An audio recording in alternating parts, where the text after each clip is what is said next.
Il a été évoqué que 6% des recettes publiques proviennent de la pêche et de l'exploitation des ressources halieutiques.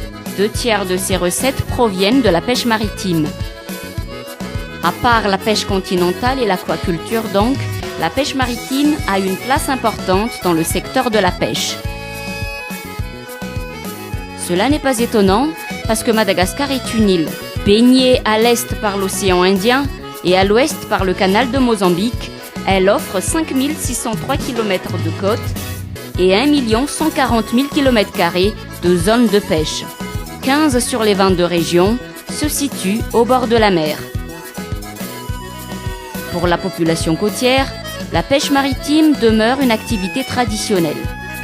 Si on se réfère à l'immensité de la mer et aux ressources maritimes, la pêche maritime est une voie qui tend vers le développement. Jusqu'à présent, elle est seulement une source de revenus pour subvenir aux besoins quotidiens. 80% des pêcheurs vivent de la pêche traditionnelle. Cela se manifeste sur les matériels à manier. Ce sont les pêcheurs qui les fabriquent de façon artisanale, comme la pirogue, la rame ou le filet. Jusqu'à maintenant, l'utilisation des matériels de pointe n'a pas encore atteint les pêcheurs malgaches. Les pirogues ne peuvent pas aller loin, même si la zone de pêche est immense. Les produits à explorer sont donc limités, même si la mer en regorge plusieurs. L'exploitation de certains poissons et ressources halieutiques exige des matériels spéciaux et performants.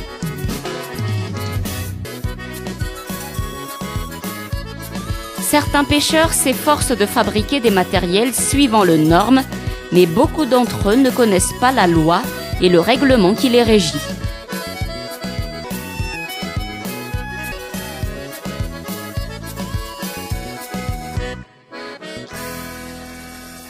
Les matériels hors normes ont un impact sur la production si on ne tient compte que de la qualité et surtout de la préservation des réserves marines.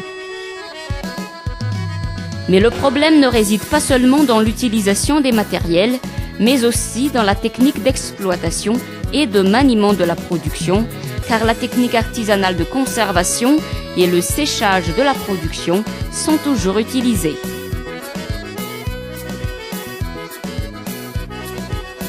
Pour que la pêche maritime soit le levier du développement, l'État, par le biais du ministère de la Pêche et des Ressources halieutiques et les projets rattachés, a fait l'effort à travers l'information, la formation des pêcheurs traditionnels sur la technique de pêche, la loi qui régit la pêche et l'information utile sur le maniement de la production.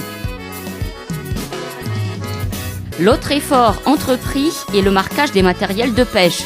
Jusqu'à nos jours, 1000 pirogues ont été numérotées dans 7 régions, Diana, Sofia, Bouéni, Analanzuruf, Menabe et Melek. Par ailleurs, la dotation de matériel pour les pêcheurs traditionnels, comme les gilets de sauvetage ou encore les filets pour qu'ils connaissent les normes à suivre, s'effectue souvent. Les projets qui s'intéressent aux pêcheurs traditionnels existent, mais en phase de démarrage, concernant l'utilisation de matériel de pointe, comme la vedette rapide dotée d'un moteur hors-bord, ou encore la conservation à partir des caisses isothermes, mais hélas, la culture de la microfinance, la seule voie pour acquérir ces matériels, ne leur est pas encore transmise. La production maritime exportée par Madagascar est envisagée à 24 783 tonnes par an. Cette production n'est pas la moindre si on se réfère à la production sur le marché mondial et si on évoque que la crevette, la langouste, le concombre de mer et la crabe.